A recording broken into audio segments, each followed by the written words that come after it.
chers compatriotes, je voudrais, avant toute chose, remercier l'Éternel Dieu pour toutes ses bénédictions.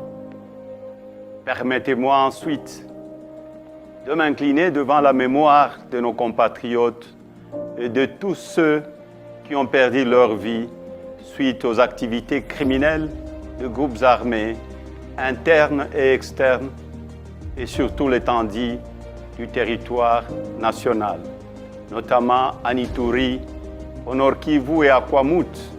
Je renouvelle mes condoléances aux familles éplorées et à la nation tout entière. Je n'ai pas manqué dans mes prières quotidiennes de penser à nos regrettés disparus et à leurs familles. Aucun de Congolais, ni toute autre personne vivant dans notre pays ne devrait payer de sa vie du fait de l'incapacité des autorités établies à protéger les citoyens et leurs biens. Chers compatriotes, la vie de nos concitoyens ne peut être sacrifiée sur l'autel des intérêts égoïstes. C'est ici pour moi l'occasion d'honorer la mémoire des victimes de la barbarie et des injustices, parmi lesquelles notre regretté frère et camarade de Rez Mémoire, Chérimain Okende, dont le corps est toujours gardé depuis bientôt 4 mois entre les mains de la justice, sans aucune explication, prolongeant ainsi une douleur inacceptable ressentie par sa famille et ses proches. Mes pensées vont également à tous nos compatriotes qui croupissent injustement en prison pour des raisons purement politiques.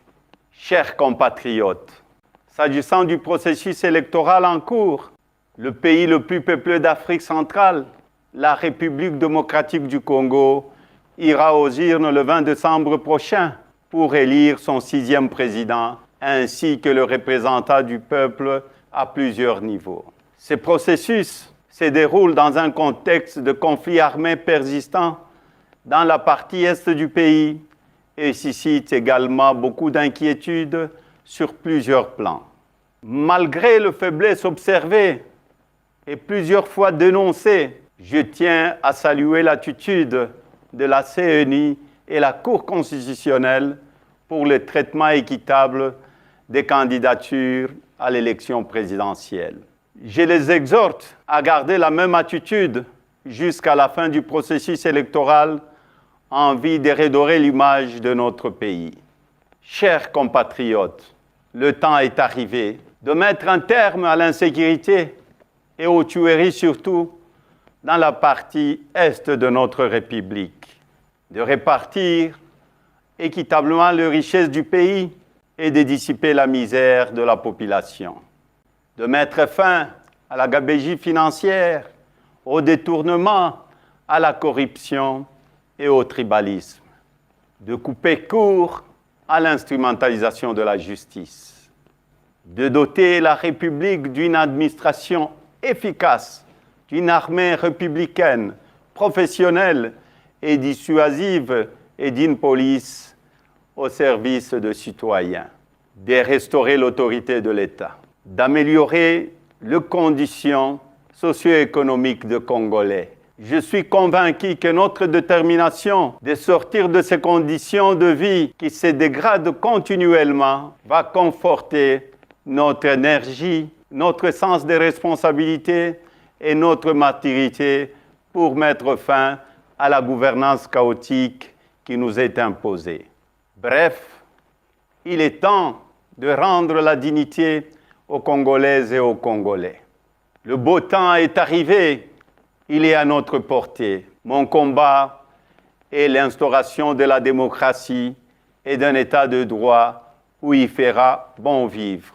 S'inspirant de certains enseignements de nos illustres disparus, je citais Joseph Kasavubu, le président Joseph Désiré Mobutu, le président Laurent Désiré Kabila et le premier ministre Patrice Emery Lumumba.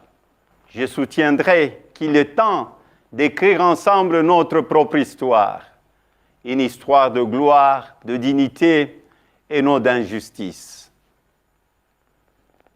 Ils nous ont appris notamment à privilégier l'intégrité et l'honnêteté, l'unité, la concorde et la cohésion nationale, la dignité du peuple congolais, l'autoprise en charge du peuple et le combat pour la liberté. Chers compatriotes, j'aimerais féliciter les autres candidats à l'élection présidentielle pour la sélection de leur candidature et leur rappeler que nous sommes tous filles et fils de ces pays.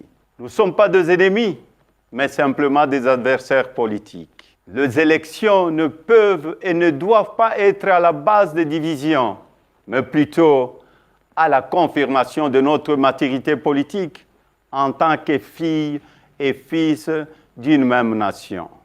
J'en appelle donc à la cohésion et à l'unité nationale, si chèrement acquises et qui sont mises à mal par des antivaleurs, notamment le tribalisme et le népotisme. Nous devons tous de sensibiliser nos équipes de campagne et nos militants au respect mutuel et aux échanges constructifs pour le bien-être de notre pays. Par ailleurs, je demanderai à tous les candidats de s'impliquer dans le processus électoral afin que la vérité des urnes soit respectée et observée par tous. Chers compatriotes, malgré tant de mensonges, d'intoxication, de diabolisation, de montages grossiers et de manipulations à mon égard, vous avez continué à faire confiance en ma modeste personne. En dépit des intimidations, de menaces et de turbulences de tout genre, vous n'avez pas baissé le bras et vous avez milité avec détermination pour que la CENI et la Cour constitutionnelle travaillent dans le strict respect de nos lois lors de l'analyse et du traitement de dossiers de candidats à l'élection présidentielle.